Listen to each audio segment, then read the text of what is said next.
You know that feeling when you step into an elevator and it's just a little too crowded? Everyone's pretending to be fine with it, trying not to make eye contact while secretly thinking, if this thing stops between floors, I'm chewing through the doors. Now imagine that elevator shrinking to the size of a school bus, filled with 52 people, all sweating, breathing the same air, and you can't leave for weeks. Oh, and it's underwater. That's pretty close to life on a German U-boat during World War II. So before you get comfortable, take a moment to like the video and subscribe, but only if you genuinely enjoy what I do here. And let me know in the comments where you're tuning in from and what time it is for you. It's always fascinating to see who's joining us from around the world. Now dim the lights, maybe turn on a fan for that soft background hum, and let's ease into tonight's journey together. Let's head back to early 1943. You're standing on the docks of Saint-Nazaire on the French Atlantic coast. The air smells of oil, salt, and damp concrete. In front of you is U-96, a Type 7C U-boat, the workhorse of Germany's submarine fleet. She's about 67 meters long with a beam of just over 6 meters. On the surface, she looks sleek, almost elegant. But inside, she's more like a pressure cooker full of nerves, machinery, And very tired men. There are 52 of them aboard. led by a Kapitan Leutnant. Think of him as the captain, though his command is as much about psychology as it is about tactics. Beneath him are officers, engineers, radio men, torpedo specialists, and one man everyone calls the cook, though his culinary weapons are mostly cabbage and canned meat. The youngest crew members are barely 19, born into a world already at war. Inside the U-boat, there's no such thing as privacy. No personal space, no me time. You move sideways more than forward. You share bunks literally. There are only 36 sleeping spots for 52 men, so when one sailor gets up for duty, another takes his still warm bunk. It's called hot bunking. Imagine a sleepover where the host forgot to buy enough beds and everyone smells like diesel. That's about right. The day before departure, preparations begin in earnest. The crew load supplies for 6 weeks at sea, tins of butter, barrels of potatoes, sacks of onions, cans of sausage. Fresh bread is strung from pipes above the torpedo tubes, like a strange underwater bakery. Cabbages hang in nets near the ceiling. Potatoes fill the shower, which no one's going to use anyway. The first week, the boat smells faintly of food. By week 2, it's more like damp laundry and oil. By week 3, the smell is simply U-boat. Water is precious. Each man gets about a cup a day for drinking and none for washing. Soap doesn't lather in salt water, so bathing isn't even an option. You wipe your face with a rag, brush your teeth if you're feeling ambitious, and that's it. One sailor wrote in his journal that by the end of a patrol, we could tell who was awake by the smell. Down in the engine room, the heart of the boat rumbles to life. 2-man diesel engines, 12 cylinders each, generating nearly 3,000 horsepower combined. When they run, the noise fills every space so loud that men have to shout to be heard even a few feet away. But to the crew, it's a comforting sound. It means the engines are alive, pushing them through the Atlantic, charging the batteries that will keep them moving when they dive below. The U-boat itself is a maze of compartments. At the bow, 4 torpedo tubes sleep under canvas covers, with racks of reloads beside them. Crewmen sleep there too, tucked between the weapons, surrounded by machinery and condensation. Behind that, the petty officers' bunks and the officers' mess, though mess is an optimistic term. It's more like a closet with a table. The control room sits in the center, filled with gauges, periscopes, and depth dials. Every knob, every valve has a purpose. The radio room hums quietly, tended by radio men with headphones clamped to their ears, decoding messages from Berlin. At the stern, another set of torpedoes and a tangle of piping. You can walk the entire length of the boat in under a minute if no one's in the way, which of course they always are. Departure day comes. The crew lines up on deck, their breath visible in the morning air. There's no music, no ceremony, just the sound of the engines and the slap of waves against the concrete pen. Families aren't allowed near. Secrecy is everything. The captain climbs the conning tower, gives a brief nod, and the U-boat begins to slip away from the dock. Behind it, the submarine pens, those vast, bomb-proof bunkers of reinforced concrete, stand like grey fortresses. Ahead, the Atlantic waits. As the harbour recedes, a few men linger topside, soaking in the last moments of open air. They know it'll be their final breath of fresh wind for weeks. The salt sticks to their faces, the cold seeps through their uniforms, but they stay there as long as the captain allows. Below, the cook ties down his pot to the stove. A simple precaution: if it tips now, the entire submarine will smell like cabbage soup until they reach home. Once the open sea surrounds them, the order comes: alarm dive. It's a drill, but the reactions are instant. Hatches slam, valves spin, compressed air hisses. The U-boat begins its descent, nose dipping gently. The engines cut off. The electric motors take over with a low hum. The sound changes, the comforting rumble gives way to a muffled stillness, broken by the creak of metal under pressure.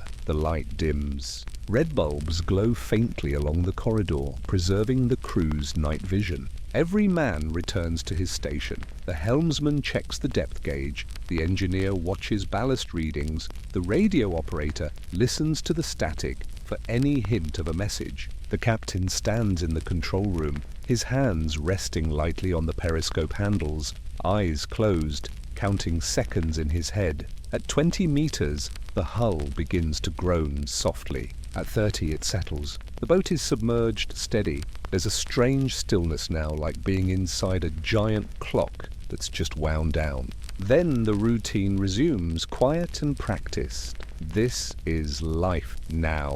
From this moment forward, everything follows the rhythm of the watches. 12 hours on, 12 hours off. When you're on watch, you work checking gauges, adjusting trim, maintaining machinery, monitoring sonar. When you're off watch, you eat, sleep, or try to. Meals are served 3 times a day, if the cook can manage. Breakfast might be coffee and black bread. Lunch, a stew of potatoes and whatever protein hasn't gone bad yet. Dinner, soup again. Some men eat in silence. Others talk quietly, telling jokes that aren't really funny, but still make them laugh. Humor is one of the few things that doesn't run out. After eating, you crawl into a bunk that's still warm from someone else's body heat. There's condensation on the ceiling, dripping onto your blanket. The air smells of sweat, oil and metal. The temperature is surprisingly warm, nearly 30 degrees Celsius in the engine room, even when it's freezing above the surface. You close your eyes and try to sleep as the constant hum of machinery becomes a lullaby. Sometimes it works, sometimes it doesn't. You learn to adapt. You learn to move carefully to avoid knocking your head on pipes, to duck instinctively under valves. You learn the sound of the U-boat, the difference between a normal groan and one that means trouble. You learn that silence is both a blessing and a curse. Sound travels well underwater. A careless noise can mean detection. So everyone moves softly, barefoot when possible. You stop coughing loudly. You learn to set tools down gently. One sailor once said the quietest place he ever knew was a U-boat under depth charge attack, because nobody dared to breathe too loudly. It's strange to think that under the surface, surrounded by machinery and sweat, this is how war was fought. Through patience, through boredom, through endless routine. There's no glamour here. Just repetition, precision, and a kind of trust you can't fake. Days blur together. Without sunlight, your body forgets what time it is. The only real markers are meals and watch changes. The red light never changes, the sound never stops, the air never really feels fresh again. And yet, despite it all, most of these men remain calm. They know their jobs. They understand that every turn of a valve, every check of a gauge, keeps them alive. Above them, the Atlantic rolls on endlessly. They can't see it, but they can feel it, the movement of the waves transmitted through the hull, like the slow breathing of some enormous creature. And as U-96 settles into its first patrol depth, the men return to their duties. Someone wipes condensation from a gauge. Another adjusts an air valve. The cook prepares yet another pot of soup. It's ordinary. It's repetitive. It's survival. The captain gives the order to hold depth. The engines hum softly, steady as a heartbeat. Down here, there's no sun, no horizon, no sky. Just steel air and men. They've begun their patrol, and soon They'll be out in the open Atlantic, far from land, far from help, and far from anything resembling comfort. But before that can happen, they have to get used to the silence, to the smell, to the idea that for the next several weeks, their world is no larger than this long, narrow tube of metal, drifting somewhere under the surface of a cold and endless ocean. And as the submarine dips just below periscope depth, the last traces of daylight vanish from the conning tower hatch. The men settle into their routines, breathing the same heavy air. Somewhere, a droplet of condensation hits the floor with a tiny metallic sound. The engines hum, the steel creaks, and the Atlantic presses down around them. It's quiet now, too quiet. They've gone under, cut off from sunlight, from the world, and from everything except each other. The air is still thick with diesel residue. The hum of the electric motors is steady and low, like the sound of a refrigerator that's been running for too long, so constant you forget it's there until it stops. Inside U-96, it's now the third day of patrol. The surface feels like another planet, something that existed once but doesn't anymore. Down here, there's only routine. The U-boat now runs entirely on electricity. The great diesel engines that once shook the hull are silent, sealed off by heavy watertight doors. They can only be used on the surface, where exhaust gases can escape. Beneath the waves, the boat runs on twin electric motors, each one powered by rows of lead-acid batteries stacked beneath the deck plates. There are 62 of them in total, each the size of a suitcase and heavy enough to crush a man's foot if dropped. Together they weigh nearly 100 tons. Every hour, the engineer checks the charge levels with a brass hydrometer, carefully recording numbers on a clipboard. It's dull, repetitive work, but crucial.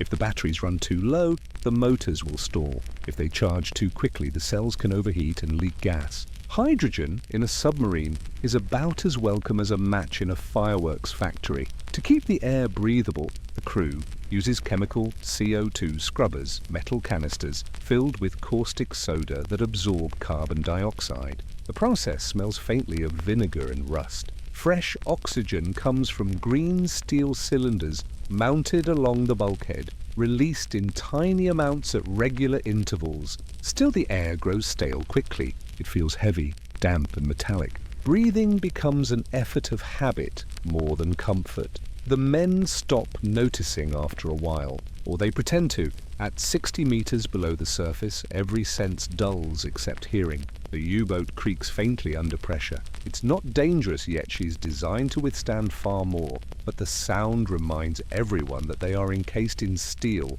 surrounded by thousands of tons of cold Atlantic water. The walls flex, ever so slightly, like the hull is breathing. The Kapitän-Leutnant moves quietly through the compartments, inspecting gauges, pipes, and faces. He doesn't raise his voice. He doesn't need to. Discipline here isn't about shouting, it's about silence. The crew knows the routine so well that words are almost unnecessary. Every order is an echo of 100 before it. Hygiene by now is a losing battle. Fresh water is rationed for drinking only. There are no showers, and the single small sink is used mostly for shaving, though even that becomes optional after the first week. Soap doesn't lather well in salt water, and the air is too humid for anything to ever feel dry. Shirts stay damp. Towels stay damp. The entire boat is damp. The cook jokes that if anyone ever lit a match, the U-boat might simply steam itself into oblivion. Clothes hang from pipes to dry, but they never really do.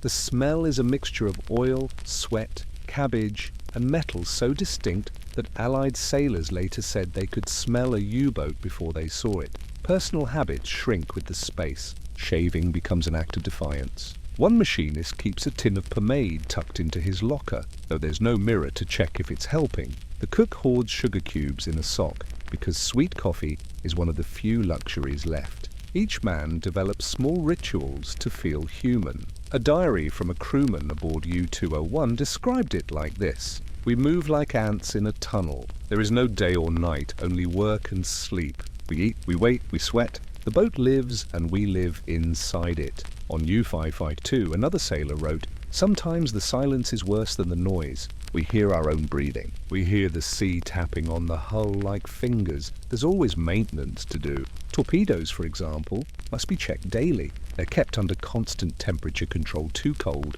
and the gyroscopes freeze, too warm, and the compressed air systems can fail. Each torpedo weighs nearly 1.5 tons, and the men handle them with care that borders on reverence. The weapons are stored beneath the bunks in the forward compartment. When someone rolls over in their sleep, they're lying inches from a steel cylinder packed with explosives. It's oddly comforting in a way. The torpedoes don't complain, they don't snore, and they don't smell like cabbage. Meanwhile, the radio men sit in their small, dimly lit corner, listening to static. They wear headphones for 12 hours straight, scanning frequencies for coded messages from Germany. Sometimes they hear something, a short burst of Morse, a weather report, or a convoy sighting. Other times it's just endless static. They log everything. The paper records pile up like a strange bureaucratic monument to boredom. Mealtimes are the only real punctuation in the day. Breakfast, lunch, and dinner are all the same.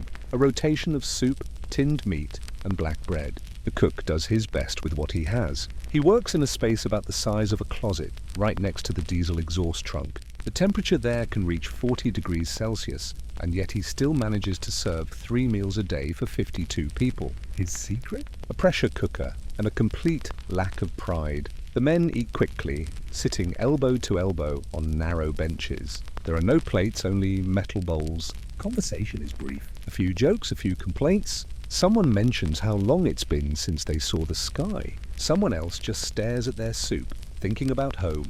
Occasionally, they surface at night to recharge the batteries. The diesel engines roar back to life, shaking the whole hull. Cool air rushes in through the open hatches, and for a few precious minutes, it feels like freedom. The stars above are brilliant, unfiltered by smoke or light. The North Atlantic stretches into black infinity. A few sailors sneak onto the conning tower for a breath of real air. They smoke, they talk quietly, and then the order comes, Tauchen, dive again, back into the silence. The monotony is almost meditative. You can see it in the way the crew moves. Every action is slow, deliberate, practiced. The U-boat runs like a machine made of humans and metal parts working together. And yet, beneath that rhythm, there's always the same unspoken question. What if today is the day someone hears us? Enemy sonar, allied ASDIC, they called it, can detect the faintest echoes. A careless sound, a wrench dropped on the deck. Even a loud conversation might give them away. So the crew learns to live quietly. They whisper, they tiptoe. Even laughter is muted. The captain insists on calm. He keeps a small notebook of every maneuver, every sound detected, every engine adjustment. It's not just professionalism, it's survival. In his world, small errors don't cause inconvenience. They cause death. Once, during a silent drill, a wrench slipped from a machinist's hand and clattered onto the deck plates. The sound echoed through the hull like a gunshot. Everyone froze. No one spoke for almost a full minute. Afterwards, the machinist wrote in his diary, "I have never hated gravity so much. Time passes strangely underwater. There's no sunrise or sunset to measure it by, just shifts, meals, and maintenance." After a while, men stop counting days. The only real indicator of progress is the gradual souring of the air and the depletion of food. The cabbage is gone. The bread has gone from soft to stale to fossilized. Coffee tastes like salt and rust. Still, there's a strange comfort in routine. Each man knows his task, and doing it well keeps fear at bay. The younger crewmen watch the older ones for cues. If the veterans seem calm, everyone else follows their lead. That's leadership in a U-boat, not speeches, just composure. But even calm can't last forever. One evening, as the crew sits quietly in the mess, eating soup that tastes vaguely of onions and engine oil, the hydrophone operator removes his headphones. He frowns. A faint sound, rhythmic and distant, pulses through the hull. He listens again. The captain appears beside him, silent. The sound repeats, soft, measured, mechanical. A sonar ping. Somewhere above them, an enemy ship is listening. The captain raises a hand. Instantly, all conversation stops. The engines drop to half power.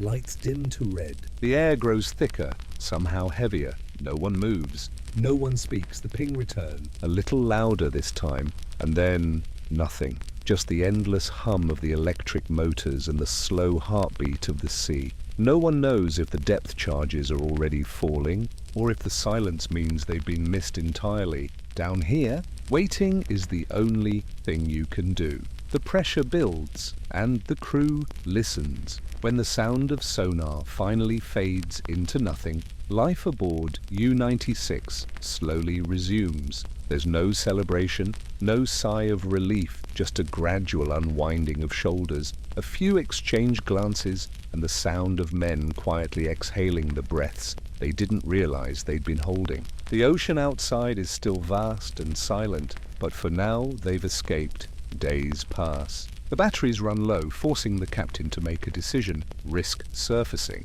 It's always a risk Allied aircraft patrol constantly, but the alternative is suffocation. So, in the middle of the night, the order comes: prepare to surface. The men move with practiced efficiency. Valves open, ballast tanks vent, and the submarine rises slowly, breaking the surface of the Atlantic with a hiss of escaping air. The hatch creaks open, and for the first time in weeks, fresh wind floods in. If you've ever walked out of an air-conditioned office into the sunlight after a long day, that first breath of warm air feels good, doesn't it? Now multiply that by 3 weeks of recycled oxygen and damp socks, and you might have a fraction of what these men feel. They climb one by one onto the deck. The sky above is enormous, scattered with stars, so bright they look close enough to touch. The air smells like salt and freedom. Someone lights a cigarette. The flame glows briefly, the smoke caught by the wind. A machinist closes his eyes, face tilted upward, as if trying to memorize what clean air feels like. It's quiet except for the low hum of the engines recharging the batteries. The sound is hypnotic, steady, almost soothing. The U-boat moves forward at about 10 knots, creating a faint wake that shimmers in the moonlight. The captain stands on the conning tower, scanning the horizon through his binoculars. The stars are so clear that even the constellations look sharper, more alive. Below deck, the cook takes advantage of the cool night to make coffee. It's thick, bitter, and slightly oily from the recycled beans, but no one complains. He pours it into dented metal mugs and passes them around like a sacred ritual. The warmth spreads through the men's hands. For a few precious minutes, the war feels very far away, but reality returns quickly. Food is running low. The bread has long since gone hard enough to double as armor. Cabbage, once the boat's staple, has decayed into a strange, slimy soup. The sausages are gone, the butter is rancid, and even the canned meat tastes of metal. Every meal now is a balancing act between calories and stomach strength. Ration control becomes its own kind of discipline. The cook measures everything precisely, making sure the men eat just enough to stay functional, but not a crumb more. Every calorie counts. Every can has to last until they're safely home. Hunger is a quiet thing on a submarine. It's not the gnawing pain you might imagine. It's duller, slower, the kind that wears away at you like the hum of the engines. After a while, it becomes part of the background noise. As the days stretch into weeks, fatigue sets in. The men's faces are pale under the red lights. Eyes sunken. Beards patchy. Everyone smells the same of oil and salt and the unwashed sameness of too many days in the same space. Conversations shrink to the essentials. The jokes, once plentiful, come less often now. Even laughter feels expensive. The captain remains composed, but the weight shows in his posture. He spends long hours with the navigator, charting their return route through the Bay of Biscay. Allied aircraft have made that stretch of water a graveyard for submarines. Nearly every crew has a story about a boat that never came back. The ocean, in its indifference, gives no hint of danger. On calm days, it's as smooth as glass. On rough ones, it hurls the boat like a toy. Either way, the sea wins. Late one night, a storm hits. Waves crash against the hull, spray whipping across the deck. The men below barely notice after weeks of confinement. Motion feels normal. Sleep is impossible, so they focus on routine. They check gauges, log numbers, resecure loose items. Routine is safety. Routine is control. When the storm finally passes, the captain orders another brief surfacing. The horizon glows faintly pink, their first sunrise in over a month. It's quiet, except for the distant cries of seabirds. The crew stands on deck, watching the light spread over the water. No one speaks. They don't need to. A few days later, they sight the French coast. Saint-Nazaire appears through the mist, grey and solid, like a promise kept. The crew gathers on deck as the U-boat glides into the submarine pens. The concrete walls rise around them, massive and scarred from bomb damage. The engines slow, then stop. For the first time in weeks, the silence feels peaceful. Dock workers tie the boat to the pier. The hatch opens, and the men climb out one by one, blinking at the daylight. They look older now.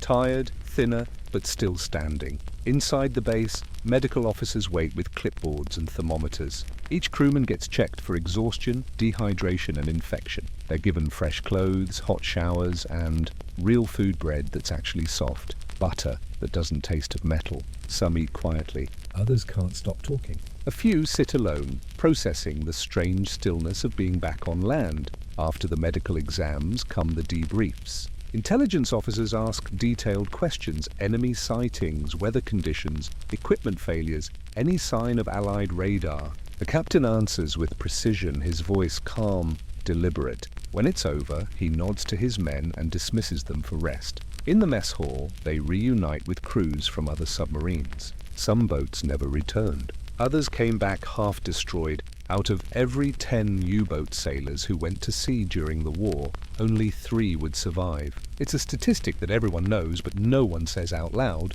You don't talk about odds when you're one of the numbers. Later that evening, after the debriefings and the meals and the brief, disorienting joy of solid ground, a few of the men walk along the docks. The air is cool, the water still. Their submarine sits quietly in its pen, streaked with rust and salt. To anyone else, it's just a machine. To them, it's something alive, a creature that carried them through the deep and somehow brought them home again. In a few weeks, after repairs and resupply, they'll go back out. Another patrol, another dive, another stretch of silence under the sea. Most of them don't question it. It's simply what they do. As night falls, the harbour lights reflect off the water, and for a moment, it looks almost peaceful. War down here is quiet. It's measured in hours of waiting, in recycled air, in the creak of steel under pressure. It's fought not with explosions and heroics, but with patience, endurance, and the ability to keep functioning in conditions no one was meant to survive. Only 30% of U-boat men ever returned from their patrols. The rest remain somewhere out there, sealed in the dark, part of the ocean now, but the ones who did come back, like the crew of U-96, carried something invisible home, with them the memory of that silence, that pressure, that strange, heavy calm that only the deep can teach. Because in the end, beneath all the noise and fear, there was something profoundly human in what they endured. 52 men in a steel tube, facing the unknown with quiet professionalism and an unspoken understanding that every small task mattered. No grand speeches, no glory, just the hum of the engines, the drip of condensation, and the endless, heavy patience of men living in the heart of the sea. And though the ocean swallowed most of them, their endurance remains silent, steady, and deep as the waters they once called home. You know that feeling when you're driving through heavy rain and the wipers can barely keep up? You lean forward, squinting through the windshield, hands tight on the wheel, trying to see what's ahead, but everything is just grey and moving.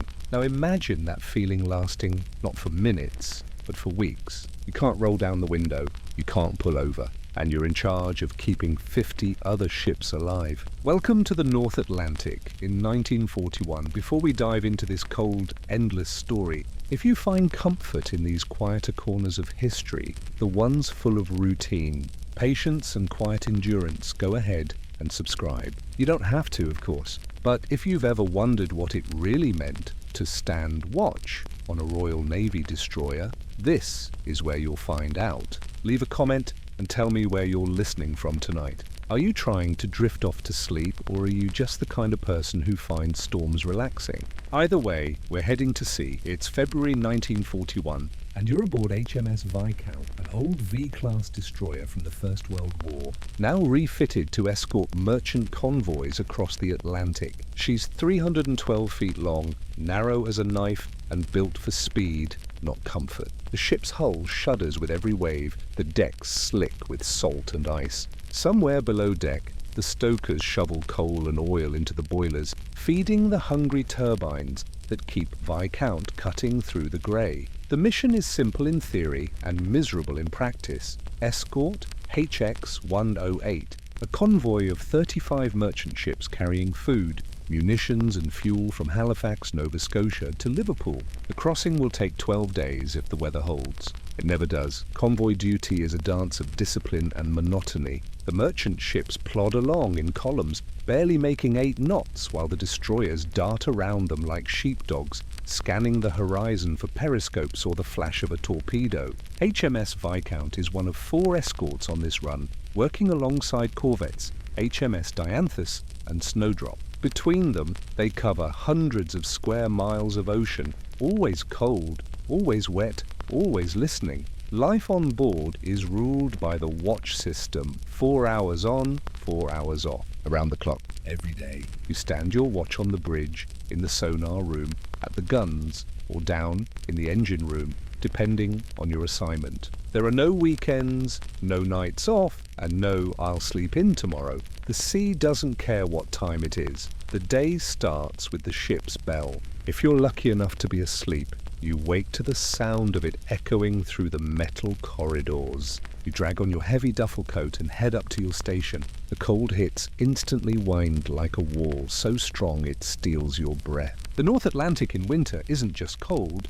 it's a living thing, slapping, biting, and seeping into every layer of clothing you own. On the bridge, the officer of the watch peers through binoculars that have long since fogged up. His face is red from windburn, his eyes streaming. The helmsman grips the wheel with gloves stiff from salt water, trying to keep the ship steady as she rides each wave like a roller coaster. Beneath them, in the sonar room, a petty officer listens through headphones, tapping the controls of the ASDIC set the British term for sonar. Every few seconds a soft ping echoes through the water. If there's a U-boat down there, the returning sound will tell them. Usually there's nothing. The ship layout is as practical as it is punishing. The bridge is exposed, open to the elements except for a small windbreak. Below that is the operations room, cramped with charts, radio gear, and the glow of radar screens that flicker like ghostly campfires. Farther down, the mess deck doubles as sleeping quarters.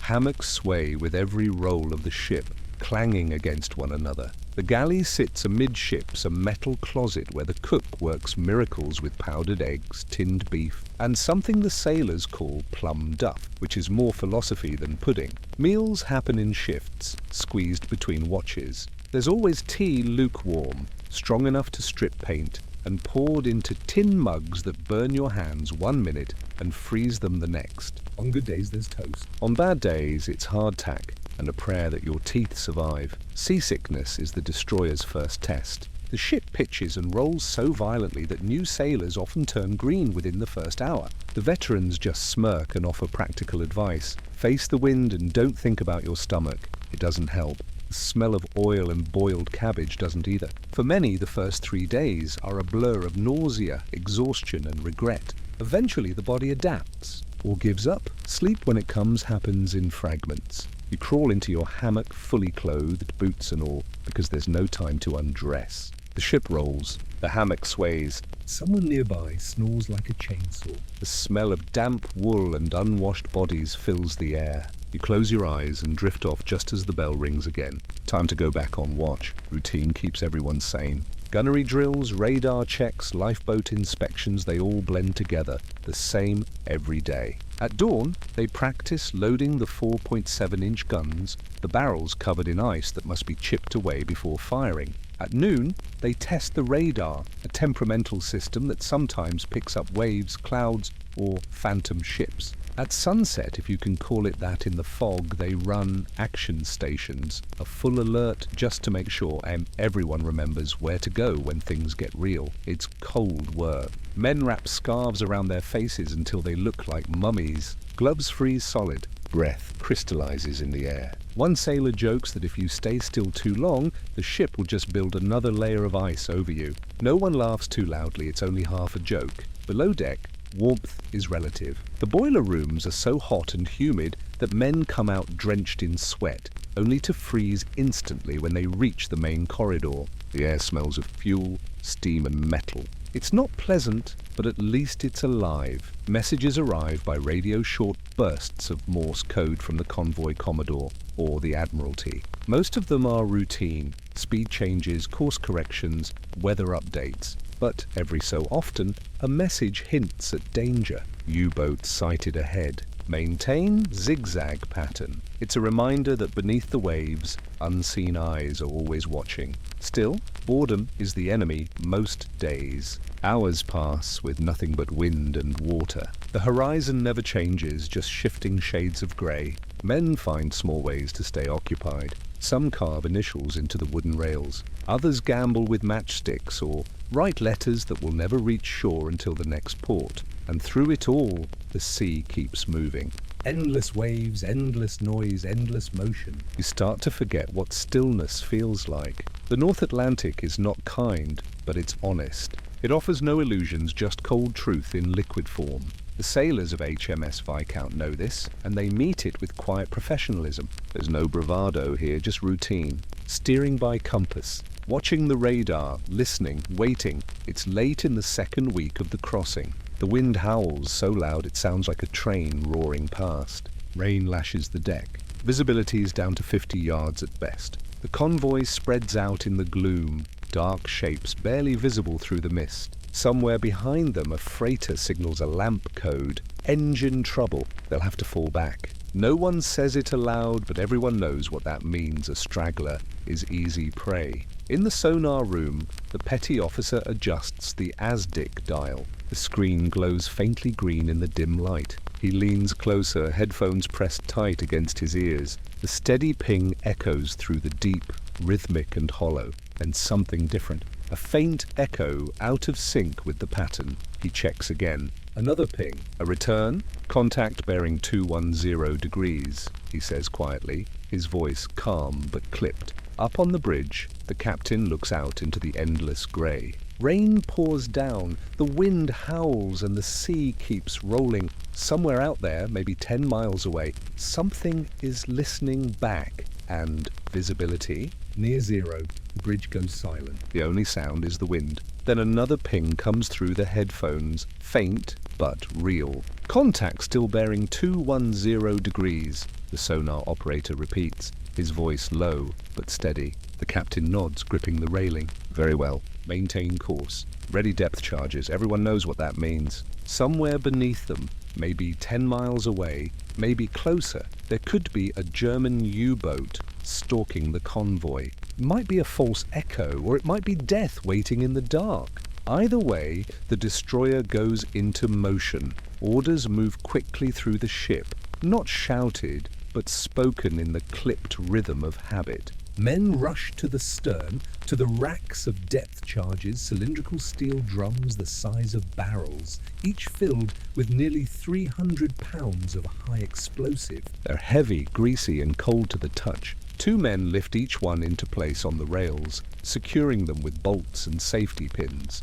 The air smells of oil and salt. The wind stings their eyes. Down below, the engine room is a world apart. The heat is thick, the roar constant. The crew down there don't see the sea, but they feel its every movement through the deck plates. They keep the turbines humming, ready for whatever comes next, attack or retreat. The chief engineer checks his gauges, sweat dripping down his neck despite the cold outside. He's been awake for 18 hours, though no one's really counting anymore, on the bridge. The captain peers through his binoculars into the endless grey. Nothing, just rain, fog, and the white caps of the sea. But the sound keeps coming through the sonar, soft, rhythmic, distant. The operator adjusts his dial slightly, narrowing the range. Bearing steady, he says again. The tension is quiet but electric. They've done this before many times, in fact. Most contacts are false alarms, wails, temperature layers, echoes from the convoy's own propellers. But you never assume that. Because the one time you do, the one time you shrug and say, it's probably nothing,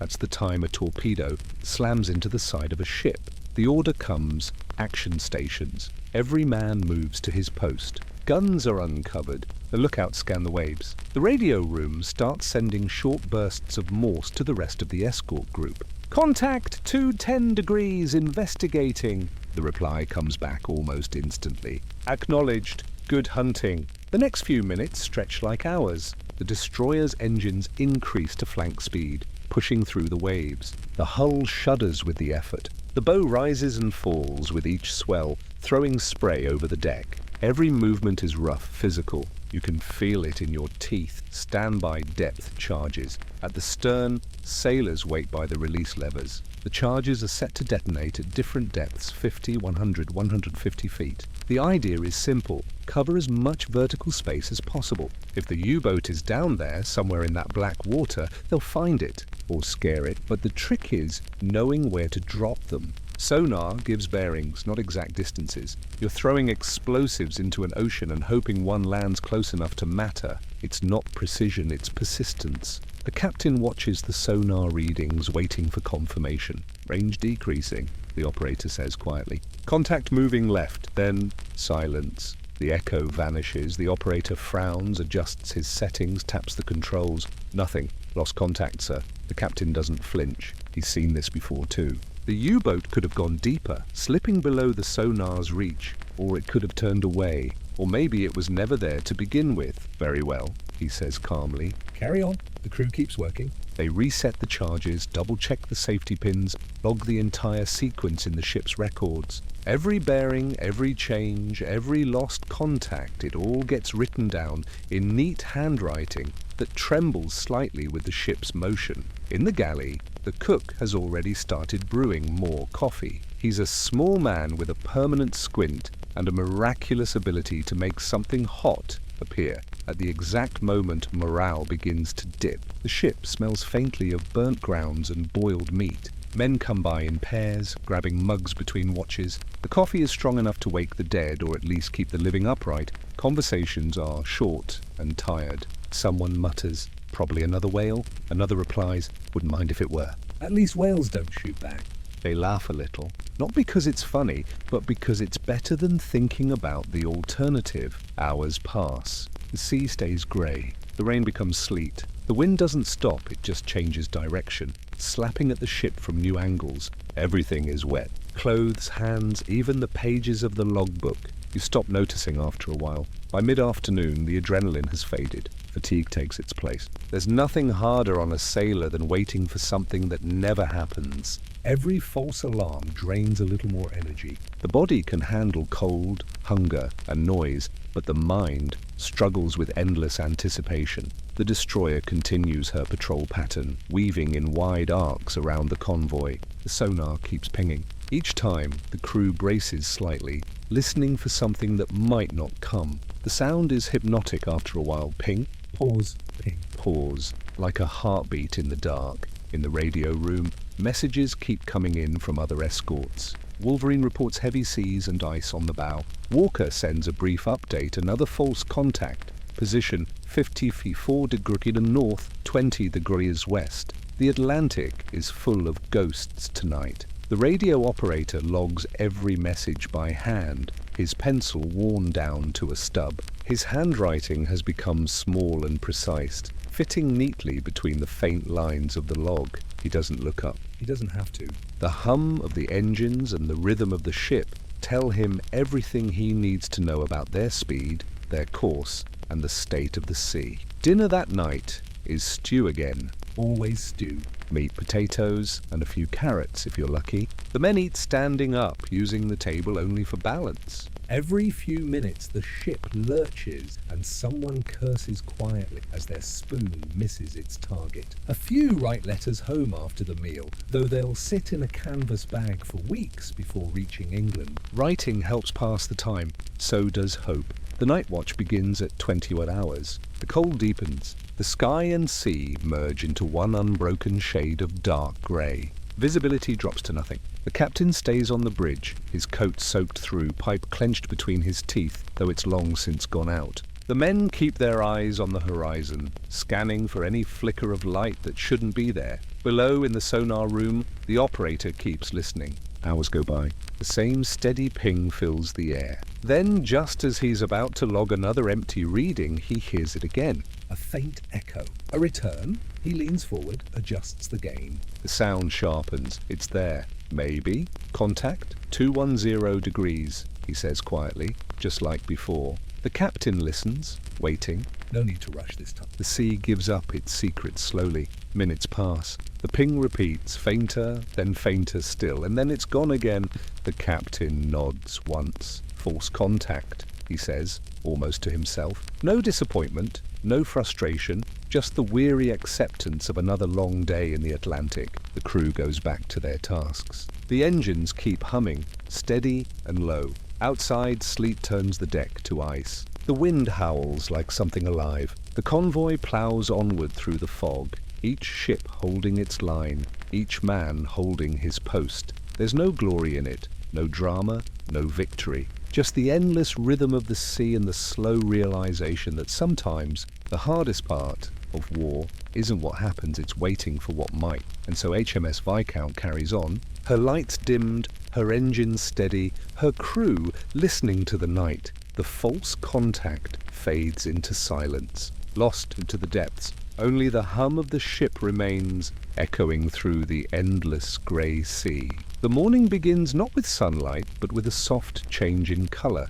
the grey of the sea lightening just enough to suggest dawn. After 6 long weeks at sea, the convoy finally nears land. Halifax is somewhere ahead, hidden behind fog and distance, but the men aboard HMS Viscount can feel it. The engines hum differently when you're close to home. Maybe it's just imagination, but everyone hears it. The sea is calm for once. Not peaceful exactly, never peaceful, but calm enough that the deck isn't trying to throw you into the rails. The air smells faintly different too, less raw, a little warmer, carrying hints of earth and pine drifting from the Canadian coast. For men who haven't smelled anything but salt and diesel for over a month, it's intoxicating. The watch rotation hasn't changed. It never does. 4 hours on, 4 off. But the rhythm feels lighter now.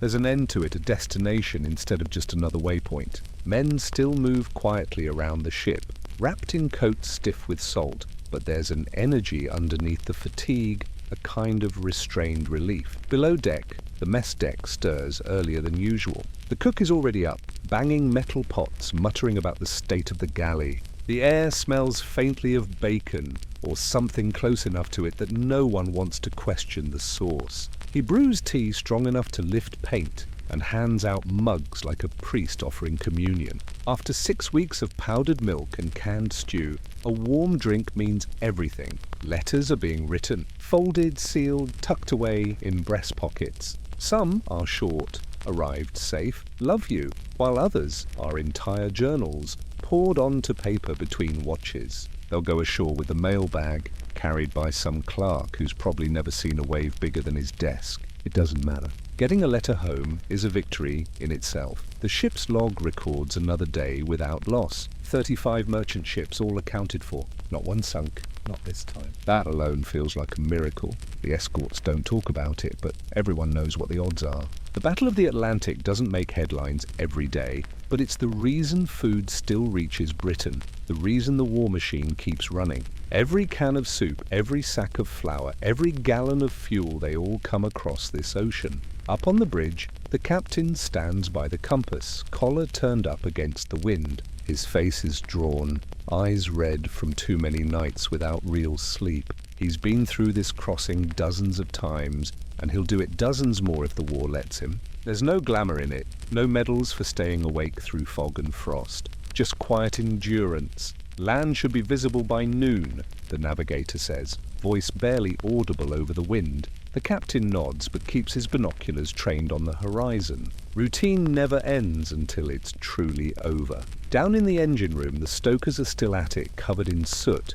stripped to undershirts despite the chill. They work in heat so intense that stepping onto the main deck feels like winter again. The turbines have been running nearly non-stop for 6 weeks, and the smell of hot oil and metal fills the compartment. Maintenance will come soon, But for now, the job is to keep turning the screws until the anchor drops. As the morning wears on, the convoy tightens formation. The ships ahead begin to fall into neat lines, ready for port. Each one flies a different flag: British, Norwegian, Greek, Dutch, but all share the same soot-streaked look of exhaustion. Many have bullet holes patched with plates, rusted seams, or paint stripped away by storms. They look battered but alive. That's the word everyone uses. Alive. By early afternoon, the first hints of land appear, a faint line on the horizon, blurred by mist. Someone on the bridge calls out, "Land ho!" but it's said quietly,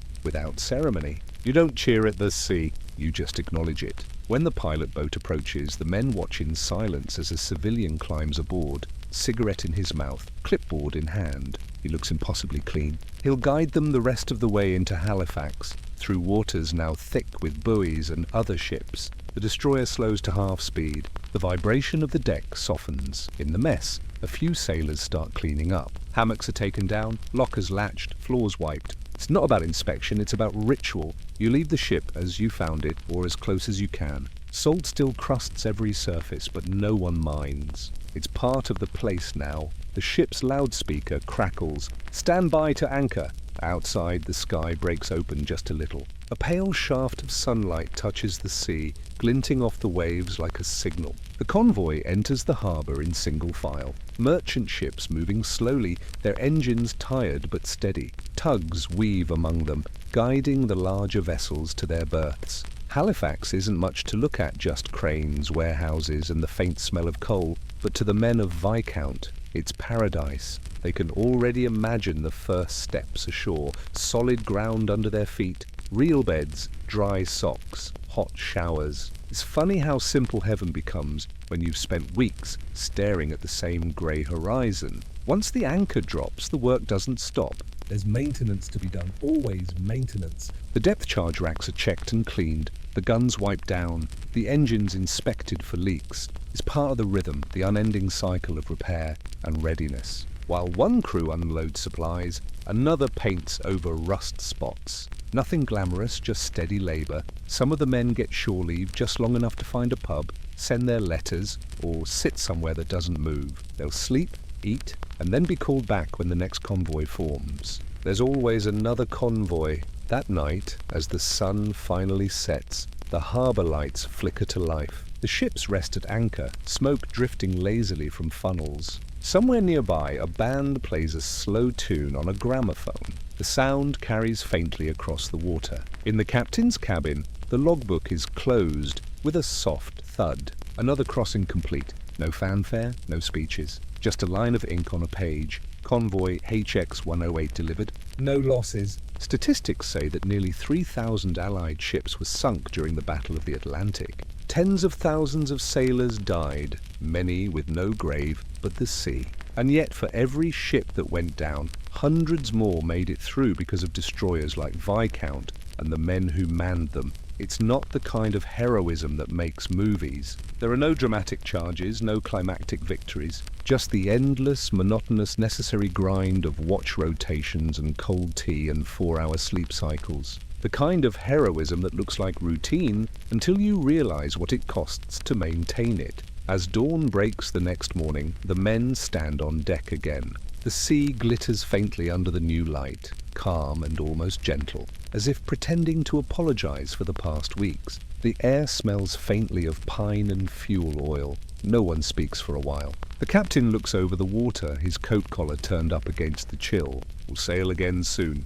he says simply, and everyone nods. They know because this is the rhythm of the Atlantic patrol, escort, return, repair, repeat. The same endless watch, the same grey horizon, over and over. Few would call it exciting. But in the quiet balance between monotony and vigilance, these men kept a lifeline open across an ocean, and in the end, that's how the Battle of the Atlantic was won, not by dramatic battles or lucky shots, but by men who endured the cold, the wind, and the waiting, hour after hour, watch after watch, until dawn finally came. You know that feeling when your car won't start on a cold winter morning? You sit there, key turned halfway, hoping it'll catch. You mutter things like, come on, while your breath fogs up the windshield. Now imagine that same problem, but instead of a car, it's a 25-ton tank, it's minus 30 degrees, and if you don't get it running, an entire division could freeze or die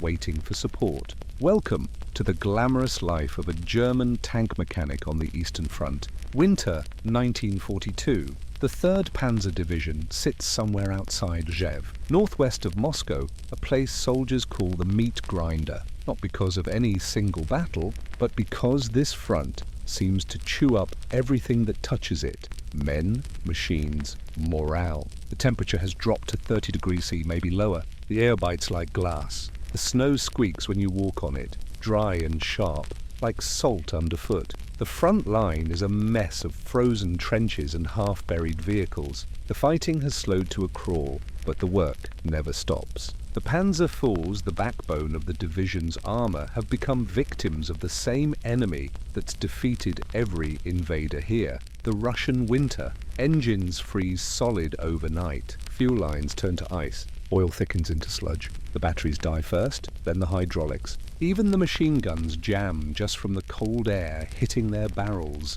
Every morning starts the same. A line of silent tanks half buried in snow, waiting for men with wrenches and torches to bring them back to life. The mechanic's workshop isn't really a shop at all.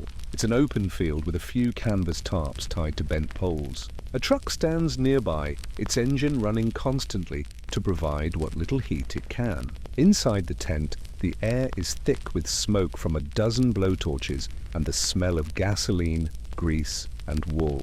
Every man wears 2 layers of gloves, 1 leather, 1 cloth, but the cold still finds its way in. Tools freeze to fingers. If you set a wrench down in the snow for 5 seconds, it sticks like it's been welded there. They start each day by thawing fuel lines. The process is as crude as it is dangerous. One man crawls under the tank with a torch, heating the metal carefully, while another watches for drips of leaking fuel. The smell of burning diesel mixes with exhaust from the trucks. The torches roar, casting orange light on the blackened steel. When the engines finally cough to life, it feels like victory. The sound echoes across the white fields like thunder in slow motion. The Panzer IV's Maybach HL-120 engine is a temperamental beast. 12 cylinders, 300 horsepower, and utterly unsympathetic to weather below freezing. The manuals don't say what to do when the coolant freezes solid, so the men improvise. They've learned to light small fires beneath the tanks to warm the oil pans, a method that works fine until someone forgets to move the fire and sets a track on fire instead. There's a lot of swearing, a lot of stamping feet, but somehow it all gets done. Hierarchy in the field blurs quickly in this kind of cold. The tank crews are the division's stars, drivers, gunners, commanders. But here, in the mud and ice, the mechanics are the ones with real power. When your tank won't start, your rank doesn't matter. You wait in line like everyone else. Mechanics joke that the Panzer troops should salute them for once. Sleep is a luxury no one can afford. There are too many machines and too few hands. Each team works in 12-hour shifts that often stretch to 16. When they finally collapse onto their bunks, or what passes for bunks, usually piles of hay in a drafty barn, they fall asleep still wearing their coats, boots, and gloves. You can see the frost forming on their blankets as they breathe. Frostbite is constant. Toes first, then fingers. You learn not to remove your gloves even for precision work. When you must, you rub your hands in front of the torch until you feel them again. The doctors have a term for it, cold injury, but to the men, it's just part of the job. Every so often, a runner arrives from the front line. Tank 312, engine frozen. Panzer 228, transmission broken. The messages are short, urgent, and endless. Each one means another night shift. Another crawl through ice and mud. One mechanic, Feldfebel Kruger, writes in his notebook, "We live among the machines now. They have become our comrades. When one dies, we bury it in snow and move on." His handwriting is tight, precise, as if even the act of writing requires discipline. to keep from freezing. The men develop small rituals to stay sane. They keep a tin of coffee grounds on a stove, brewing it so thick you could stand a spoon in it. They warm their hands on the mugs, pass them around, and share a few tired jokes. Someone finds an accordion, plays half a tune before the bellows freeze solid. Laughter turns to coughing, then back to work. At night, the sky above Rzew glows faintly red from distant artillery. The sound is constant but far enough away to ignore until the wind shifts and you can hear the thump of shells again. Snow drifts over everything. Tools disappear under it. Sometimes men do too. The cold changes how sound behaves. It carries farther, sharper. You can hear a wrench drop 50 meters away. You can hear your own heartbeat. The world becomes small and mechanical, like living inside one of the tanks they're trying to fix. By late afternoon, the horizon starts to darken. The light fades fast here. Sunset is more like someone flipping a switch. The mechanics pull their scarves tighter, light more torches, and keep working. The tanks need to be ready by dawn. They always do. Then it happens. A runner arrives on a motorcycle, snow crusted on his goggles. He dismounts, engine sputtering, and hands over a slip of paper. Another Panzer, this one from the forward line, has gone silent. The transmission's broken, the engine dead. It's 20 kilometers away in open ground under snow. The men glance at each other. No one says it out loud, but they all know what it means. Another night without sleep. Another march into the cold. They start gathering tools, wrenches, cables, a spare gearbox. Someone fills the torches. Someone else checks the truck's fuel. The temperature's already dropping again. Their breath fogs in the lamplight. As the last daylight fades, they climb into the truck, the engine rattling like old bones. The headlights cut through the snow, illuminating a narrow path across the frozen field. Behind them, the workshop glows dimly, an orange halo in a sea of white. Ahead, somewhere in the darkness, a broken tank waits. And so, the men prepare to work through the night, in snow, in silence, in the only war they know how to fight, the one against time, steel, and the cold itself. The truck lurches through the snow, engine groaning, headlights carving tunnels of white into the darkness. Inside, the mechanics sit shoulder to shoulder, their breath fogging in the air. No one speaks much. There's nothing to say that hasn't already been said. They all know how this night will go. When they reach the stranded tank, it's exactly as they expected, a dark shape, half buried in snow, its tracks frozen solid, engine dead. The crew waits nearby in a dugout, stamping their feet, grateful that someone else has to deal with it now. The mechanics climb out, stretch stiff legs, and get to work. The snow crunches like glass under their boots. The cold is a living thing crawling under collars and gloves, biting at every patch of exposed skin. One man lights a blowtorch. Another pulls a tarp over the engine bay to block the wind. The light flickers orange across the steel hull, giving the tank an almost human expression. Tired, scarred, and stubbornly refusing to die, they work in silence at first, unbolting panels with hands that barely feel. Tools stick to metal, metal sticks to skin. Every motion takes twice as long as it should. They've done this 100 times before, but the cold makes even simple tasks feel like climbing a mountain. The wrench slips, clangs against the hull, echoes across the frozen field. Someone mutters a curse in a low voice. The gearbox is frozen solid. They'll have to remove it. That means crawling under the tank into the snow, into the dark, and working by feel. The men take turns because no one can stand it for long. After 10 minutes, fingers go numb. After 20, you stop feeling them at all. They prop up the transmission with wooden blocks scavenged from a fence post. The spare parts come from a box that's been opened and closed too many times. Most of what's inside is bent, stripped, or salvaged from other dead Panzers. There are no replacements coming. The supply lines froze weeks ago, so they improvise filing down bolts that don't fit, patching cracks with wire and oil-soaked rags. The fire under the oil drum burns low, feeding off scraps of wood and bits of packaging. It gives just enough heat to thaw fingers before they seize up again. The flame sputters, turns blue and throws strange shadows over the snow. The men look like ghosts bent over the carcass of a machine. At some point, someone passes around a small canteen of schnapps. It tastes like metal and mercy. They take careful sips, wiping their mouths on their sleeves, and keep working. The heat it gives off lasts only a few minutes, but it's something. The night stretches on. Hours pass, marked only by the hiss of torches and the distant thump of artillery somewhere far to the east. No one looks up.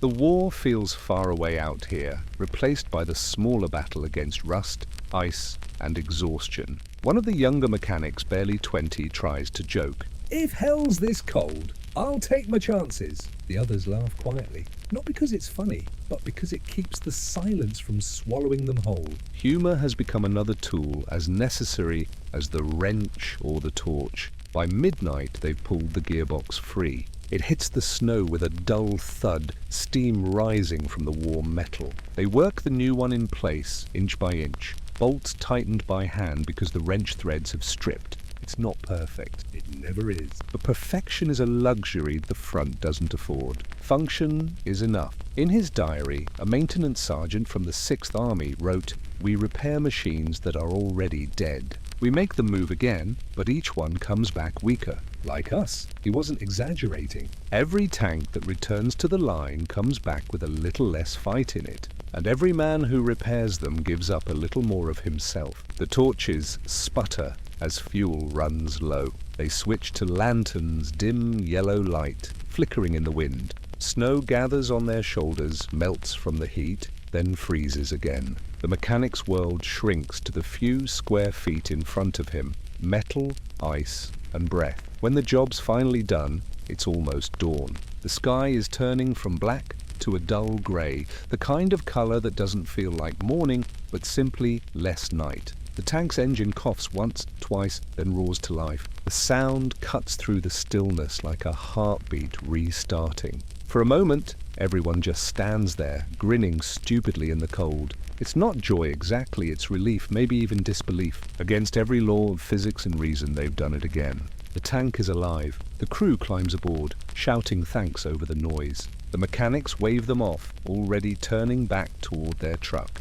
There's no ceremony, no celebration. Just another job finished. The Panzer rumbles away, black smoke curling into the pale sky. Its treads crush the snow into hard tracks that glitter faintly in the light. Within minutes, it's gone back to the front, back to the fight. The men load their tools into the truck, hands moving automatically. They're too tired to speak now. The torches are out, the fire's cold. The air smells of oil and burnt fuel. One man yawns so wide it sounds like a groan. Another lights a cigarette, the flame trembling in the wind. As the truck rattles back toward camp, dawn breaks fully. The snow glows faintly pink, the sky streaked with orange. It's beautiful in the way only a deadly landscape can be. Back at their makeshift workshop, they park beside the other wrecks, rows of silent panzers waiting their turn. The men climb down, stretch, and walk toward the tent where coffee will be boiling. It'll be black, bitter, and half frozen by the time they drink it,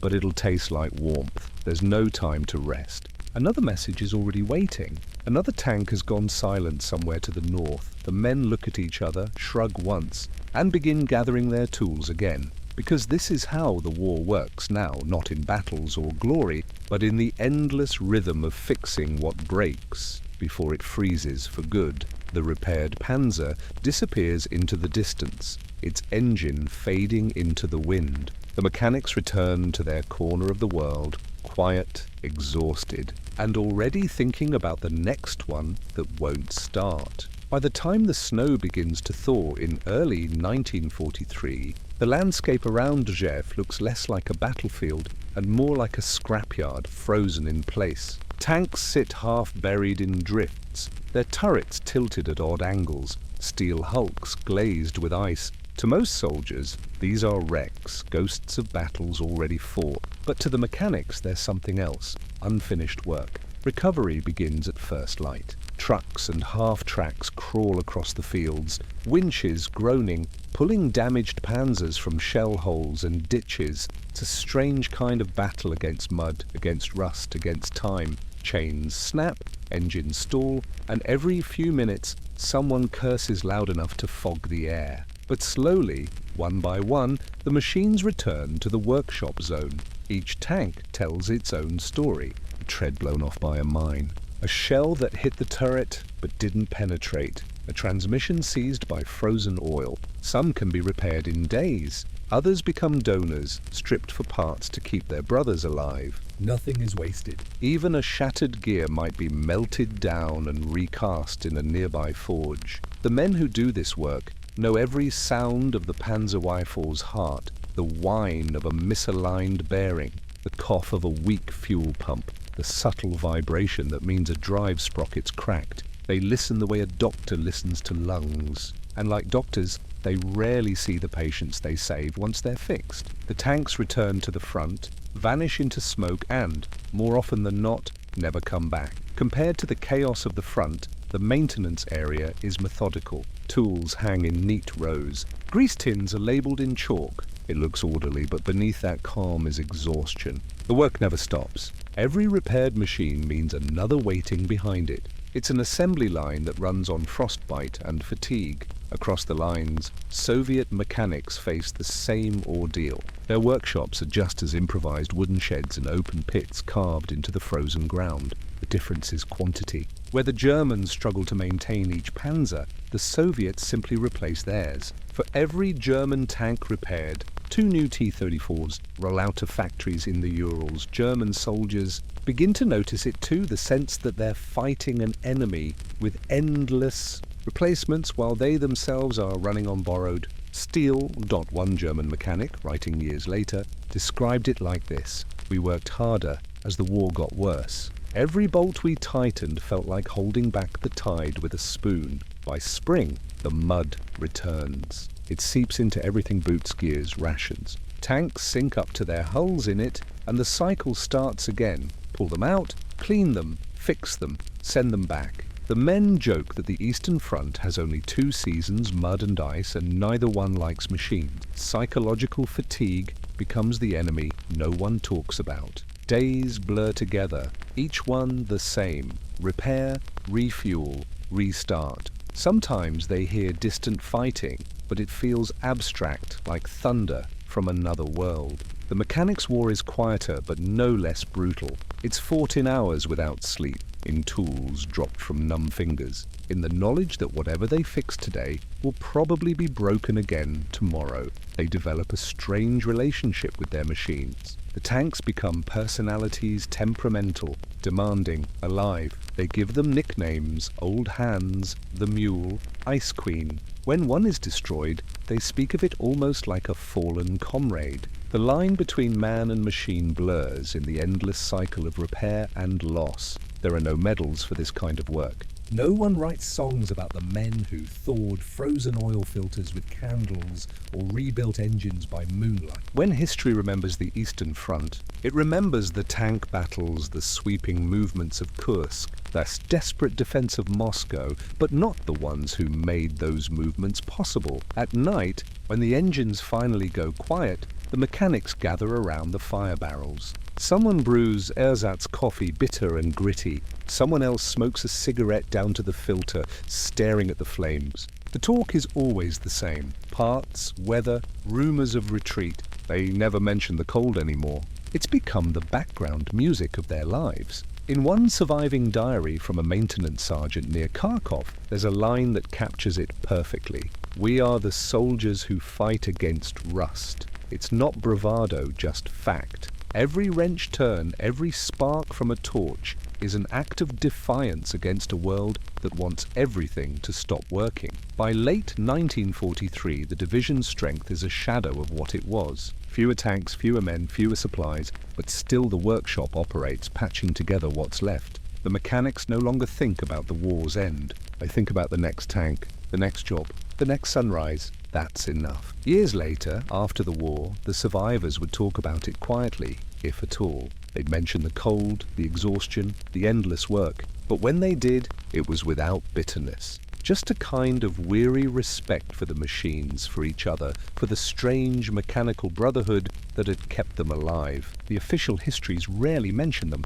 You can read entire accounts of the battles at Rzhev and Kursk without seeing a single line about the field mechanics. Yet without them, the tanks that defined those battles would have been nothing more than frozen monuments in the snow. In every famous photograph of a panzer advancing across the steppe, there's an invisible story behind it, a man with frostbitten hands who made that engine start. Their war was fought not with bullets, but with grease, wrenches, and quiet stubbornness. Against the cold, against mud. Against time, and when the war finally ended, most of them went home, not as heroes, but as survivors of a fight no one noticed. The tanks they kept alive rusted away, swallowed by fields and forests. But their work, their endurance, remains etched in the history of every battle that machine ever fought. Because in every story remembered for its tanks, few remember the men who kept them moving silently, fighting entropy and time.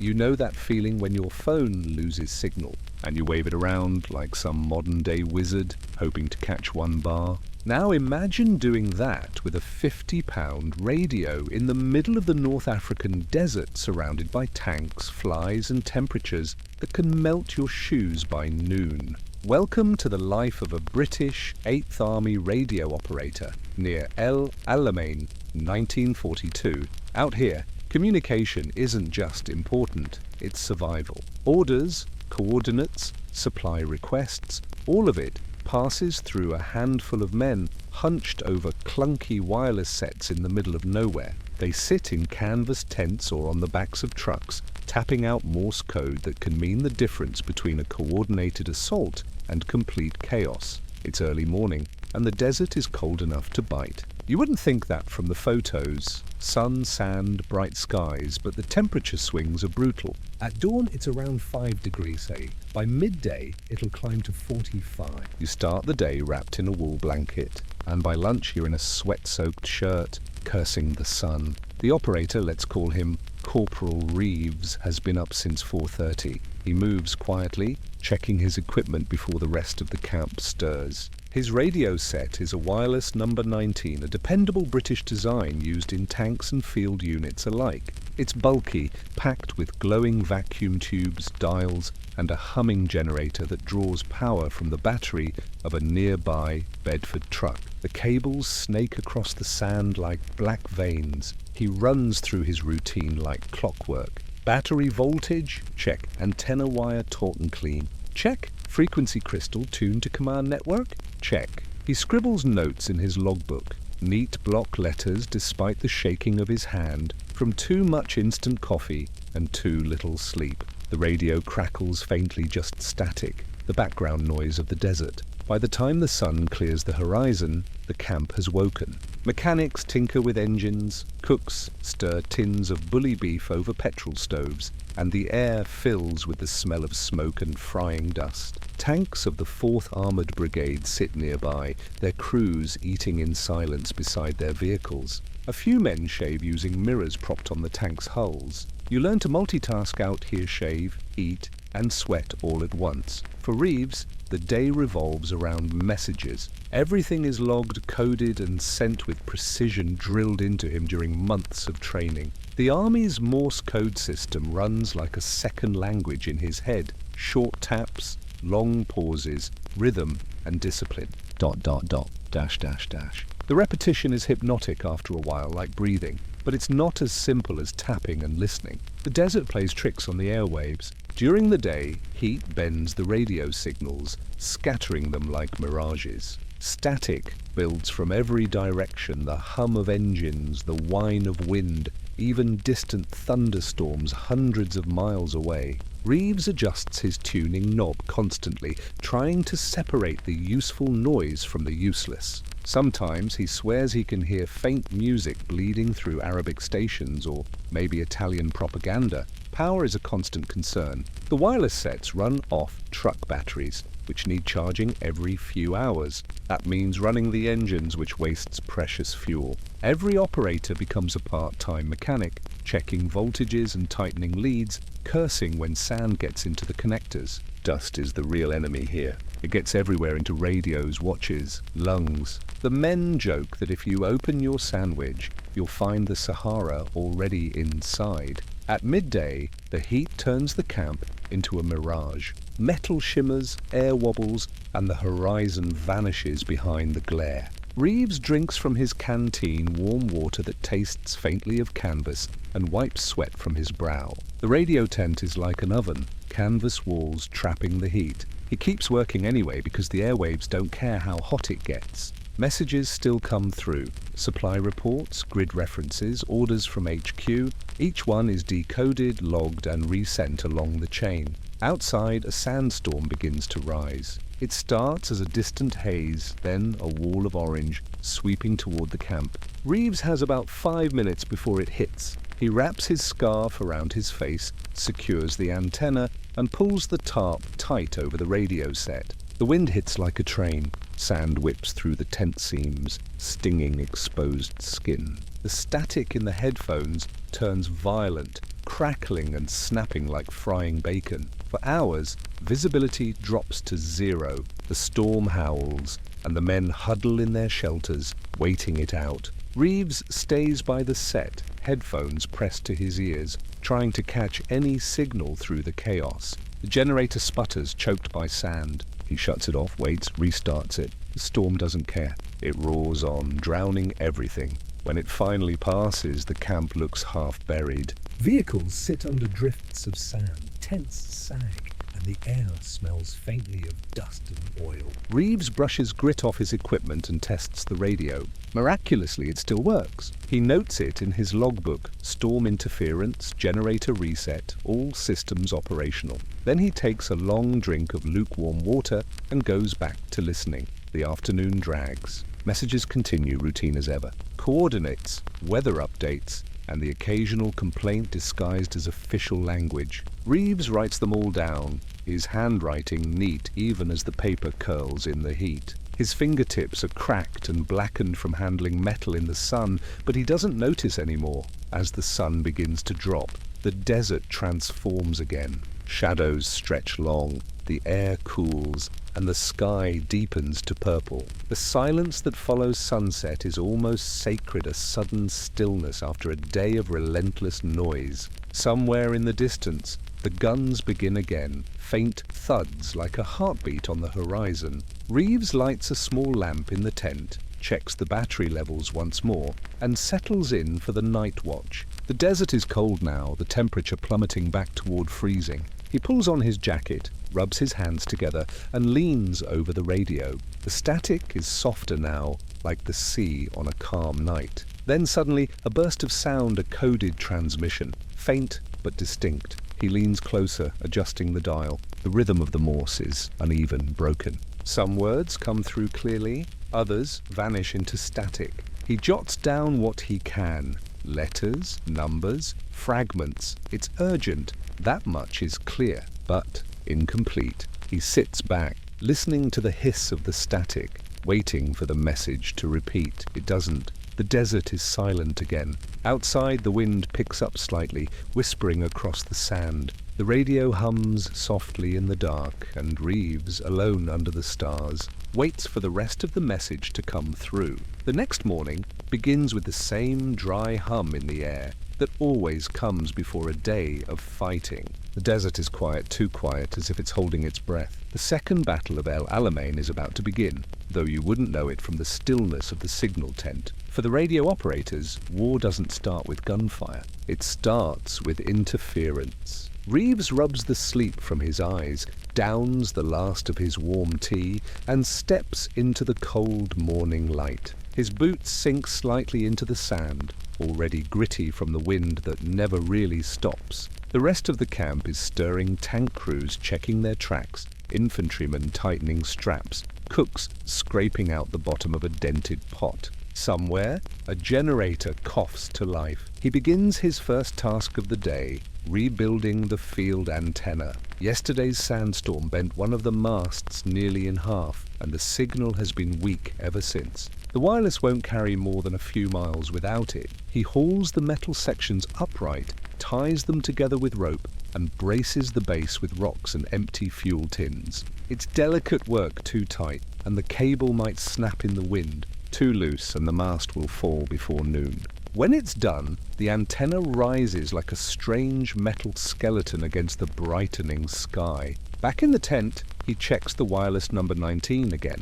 The valves glow faintly orange in the dim light, the only warmth he'll get today. He adjusts the tuning dial until the static clears just enough to hear the distant rhythm of Morse. Somewhere out there, dozens of other operators are doing the same thing, all hunched over their sets. Waiting for the same signal at 800 hours, the bombardment begins. The entire horizon erupts in thunder. The ground vibrates, dust shaking loose from the tent seams. Shells whistle overhead toward the Axis lines miles away. Reeves keeps one hand on his headphones, the other on his logbook, jotting down every coded order that comes through. The pattern is constant. Advance to grid 273. Hold at ridge. Confirm ammunition status. He knows what each of these messages means in real-life men moving forward under fire, tanks crawling across minefields, trucks trying to keep up. But for him, it's all dots and dashes. His war lives in sound. Enemy jamming starts soon after. The Italians and Germans send powerful signals on the same frequencies, flooding the air with noise. The headphones fill with shrieks and growls of artificial static, like someone dragging metal across metal. Reeves grits his teeth, tuning the set a few kilocycles higher, then lower. He taps out replies manually, slow and steady, receiving interference. Adjusting frequency. He knows they're doing the same on the other end. There's a strange intimacy in Morse code. You never see the person you're talking to. You don't even know their name, only their rhythm, the way they tap, pause, hesitate. Reeves recognizes a few by now. J28 in from HQ, who always sends his R's just a hair too long. G42 from the tank battalion, who hits every E like a hammer. Voices made of sound alone. By midday, the heat is unbearable. The temperature has jumped from 12 degrees at dawn to nearly 40. The air inside the tent feels thick enough to chew. Sweat runs down his back, soaking into the sand-colored shirt that used to be white. He drinks from his canteen a few small sips and caps it tightly. The water ration is half a litre per day. You learn to make it last, or you don't last at all. Outside, the battle rages, but Reeves only hears fragments of it through the static, distant engines, explosions muffled by sand. His world is confined to the hum of the generator and the endless tick of Morse code. Then the signal fades. Just gone, like a candle blown out. He checks the wires. All intact. He tests the battery. Still charged. He taps the dial again. Nothing. Just silence and the faint rustle of wind through the tent. This happens often. Temperature changes can bend the ionosphere, making signals vanish entirely for hours. It's called skip zone. The training manuals explain it scientifically, but out here, it just feels like being cut off from the world. He waits. Adjusts the frequency, listens, nothing. The seconds stretch into minutes, then into hours. The longer the silence lasts, the louder it becomes. He jots a note in his logbook anyway. 091 hours, lost contact. Awaiting re-establishment. He adds a small line beneath it. Battery still good. The understatement makes him smile for a moment. By early afternoon, the signal flickers back to life, faint, distorted, but there. He leans in, tuning it carefully, coaxing meaning out of the noise. The message is short, urgent. Enemy armor advancing north flank. Confirm position. He copies it, translates, and relays it through another set to the command vehicle nearby. Within minutes, a column of tanks begins to move. Somewhere in that desert, because of a handful of beeps and taps, men are adjusting their course. That's how it works. The smallest signal can shift an entire battle, but mostly it's waiting. Endless waiting. By late afternoon, the heat begins to fall, replaced by wind again. The dust gets into everything: keyboards, paper, lungs. Reeves ties a scarf around his face, eyes stinging. He keeps working. Another message arrives, a confirmation request from Brigade HQ, then another supply check from forward units. Each one decoded, logged, resent. His pencil is nearly worn to the nub. The camp smells of petrol and sweat. A nearby truck idles, feeding power to the generators. Someone in another tent is singing softly, a song about home. It drifts faintly through the static. For a few minutes, it almost feels peaceful. As the sun sets, the world turns gold, then violet. The bombardment slows. You can feel the fatigue ripple through the camp. Every man, every machine, winding down just a little. Reeves lights the small lamp again, the same ritual every night. The flame flickers against the canvas, soft and steady. He checks the time. 21 hours. Another day gone. Another page filled with signals, call signs, numbers. He runs a hand through his hair, gritty with sand, and listens. Through the headphones comes the familiar sound of static, soft, constant, alive. Then faintly, under the hiss, a voice in Morse. A single word, slow and clear. Received. He taps back his acknowledgement, 3 letters, waits. Another faint response. Good work. Maintain silence. That's it. The day's final message. Outside, the wind picks up, rustling the edges of the tent. The stars above are impossibly bright, scattered across a sky so clear it almost hurts to look at. Somewhere beyond the horizon, the battle continues. But here, in this little circle of light, there's just Reeves, his radio, and the soft whisper of static. Strange, he thinks, how lonely a sound can feel. He sets down his pencil, stretches his fingers, and listens one last time. The only sound now is the steady crackle of static, and somewhere in that noise, from miles away, the faint, deliberate rhythm of Morse. Message received. By the 3rd week of the operation, the battlefield has shifted miles to the west, but Reeves is still in the same patch of sand. That's the curse of being a signaller. You move last and pack up slow.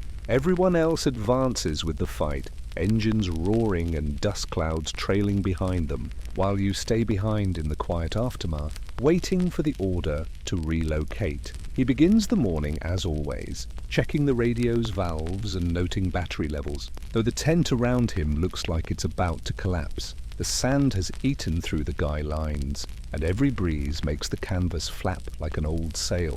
Most of the unit has already moved on. Only a skeleton crew remains mechanics, a few infantrymen, and the signals detachment, still tapping away in the shadow of a battle that's already over. Outside, the sky is that perfect desert blue, sharp enough to make your eyes ache. The air feels cleaner after the weeks of smoke and dust, but it's deceptive. The wind still carries the fine grit that gets into everything: radios, typewriters, even the pages of the logbook. Reeves brushes a thin layer of sand off the set before turning it on. The valves warm slowly, their orange glow like small lanterns in the dim tent. The first message of the day is routine confirmation that HQ has successfully moved to a new position. The next lists new frequency allocations, part of the endless ballet of communication that keeps divisions from accidentally talking over one another. Dull bureaucratic work, but essential. A single misread frequency could mean a missed order, or worse, friendly fire. Then comes the real task: tear down. Every piece of wire, every pole, every bolt of the antenna must be dismantled, cleaned, and packed. It takes hours, and every second the line stays open is another second of vulnerability. Radio signals are easy targets for enemy direction finding. Reeves works fast, but careful, rolling the wires neatly into loops and wrapping them in canvas. The desert tries to undo his effort at every turn, wind tugging at the cables, sand filling every connector. He pauses to look toward the west. Somewhere beyond the horizon, the 8th Army is pushing deeper into Libya, chasing the retreating Afrika Korps. It's strange to think that the entire course of the campaign, the tanks, the artillery, the supply trucks, depends on invisible threads of communication like the one he's packing up right now. The Germans are good at it too. Everyone in signals knows that. The Afrika Korps radio operators use disciplined brevity codes and mobile stations mounted on trucks, shifting positions constantly to avoid detection. Their signals are strong, clear, and maddeningly precise. Reeves has intercepted a few during quiet hours, short bursts of German Morse, efficient and cold. It's a strange kind of respect that develops between enemies who never see each other but share the same obsession with clarity and timing. By midday, the tent is down. The radio is stowed in its crate, the generator lashed to the back of the Bedford truck. Reeves takes one last look at the bare patch of sand where their station stood. There's nothing to mark it now, just faint footprints and a few scraps of wire half buried by wind. It's like they were never there. That's the way it always ends, with absence. The convoy starts moving again, engines grumbling, tires crunching over the hardpack. Reeves sits in the back of the truck beside the radio crate, notebook in hand, pencil tucked behind his ear. The horizon stretches forever, pale yellow merging with pale blue. The war feels distant, like a rumour carried on the wind. When they stop to set up again, it's in another stretch of flat nothingness. The desert doesn't change, Only the coordinates do.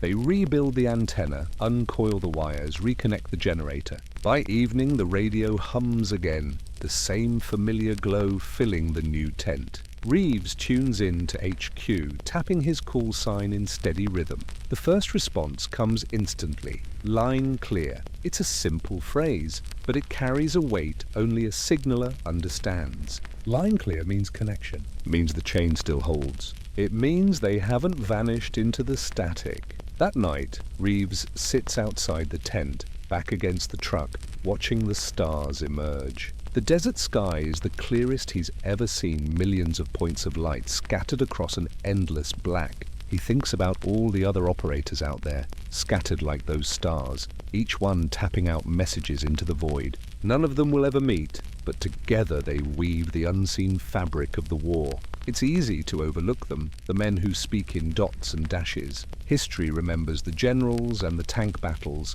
the strategy and the victories. But none of it would have worked without the invisible pulse of wireless signals linking desert to sea, command to soldier. Every order that reached its target, every reinforcement that arrived on time, every artillery strike that landed where it should, all of it depended on someone like Reeves, listening in a tent, tuning a dial, waiting for static to turn into meaning. After the war, when Reeves finally went home, no one asked much about the radio. They asked about the heat, the sand, the flies, never the silence, never the sound of static that could fill a man's head, even after he left the desert behind. He kept his logbook, though, pages of dots and dashes, neat handwriting in pencil, a history of invisible battles fought across invisible lines. In the end, it wasn't glory or destruction that defined the war in the desert. It was connection, the thin, fragile thread of communication that kept armies from unraveling in the heat and emptiness.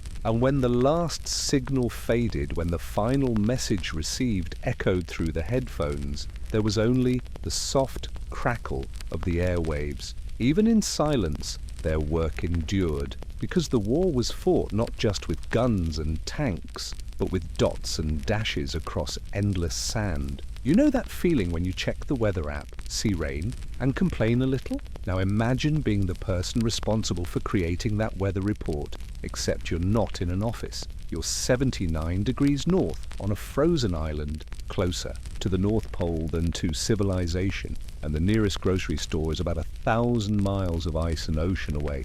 Welcome to Svalbard, 1943, the home of Germany's most isolated weather station, codenamed Haudegan. At first glance, it doesn't sound like a war story at all. There are no trenches, no tanks, no enemies in sight, just 11 men, a few wooden Huts, and a landscape so empty it feels like the edge of existence. But in the Second World War, weather was as much a weapon as bullets. The right forecast could determine when ships sailed, when planes took off, and when entire invasions began, and the men of Haudegan were sent here to supply that weapon, to feed coded reports into the veins of the Reich's war machine, one temperature reading at a time. Their leader, Lieutenant Wilhelm Deigsch, was a geographer by training, a scientist turned officer. He wasn't the sort of man who craved glory. He craved precision. He believed in data the way some men believed in faith. When he was chosen to head the Arctic station, he accepted without hesitation, knowing full well that temporary assignment in the high north usually meant until we remember you exist. The mission began in August 1944, but its roots trace back a year earlier, when preparations were first made. The Kriegsmarine wanted an unbroken chain of weather data across the Arctic, vital for predicting conditions in the North Atlantic. where U-boats still prowled. The British and Americans had their own stations, often disguised as civilian outposts. It was a quiet, hidden front, a war of thermometers, some called it. Haudegan was to be Germany's northernmost post. Supplies were loaded in Norway, crates of barometers, anemometers, and radios, food tins labelled in tidy Gothic script, rifles, parkas, and enough coal to last a year. Each man was issued a revolver not for combat, but in case polar bears decided to inspect the camp. The journey north was aboard U-307 and the supply ship Carl J. Bush. The sea was rough even by Arctic standards. Salt spray froze the deck rails, solid, and the men learned quickly that touching them barehanded was a mistake you made only once. They arrived on Svalbard in early September, when the sun still circled the horizon without ever setting. The world glowed in a permanent twilight. It was beautiful, in a way that didn't forgive mistakes. Unloading the supplies took 2 days. Everything had to be ferried ashore in rubber boats, carried up from the icy beach and stacked on the flat ground beside Bokfjorden. They built their huts from pre-cut timber panels, one for living quarters, one for the laboratory, one for the radio station. A generator house stood slightly apart, its walls reinforced with sandbags to keep out drifting snow. Inside, the air smelled of sawdust, oil, and new beginnings. They set up bunks along the walls, hung wet clothes from ropes, and installed a small iron stove that never stopped burning. It wasn't much, but it was home or the closest thing to it that existed north of the Arctic Circle. Once operational, their days fell into an exacting rhythm. Every 3 hours, around the clock, they took readings, temperature, wind speed, barometric pressure, humidity. Each value was logged carefully in a ledger, then encoded and transmitted by radio to Tromsø, where it joined a network of weather data used for Luftwaffe forecasts. The reports themselves were short, nothing poetic, just numbers and code groups, but to the High Command, those numbers shaped strategy. At 17-nighted north, weather doesn't just change, it attacks. Winds howled across the fjord, pushing snow like dry smoke. The men learned to walk bent forward, faces wrapped in scarves, goggles crusted with ice. The cold found its way through every seam. Inside the huts, condensation froze on the walls overnight. Their breath turned to frost on their blankets. The isolation was absolute. No ships came after the drop-off, no planes flew overhead. Once the U-boat disappeared over the horizon, they were alone, 11 men and an ocean of ice. The nearest human settlement was hundreds of miles away, and even if they had tried to reach it, the ice would have stopped them long before hunger did. But scientists are creatures of habit, and habit became their salvation.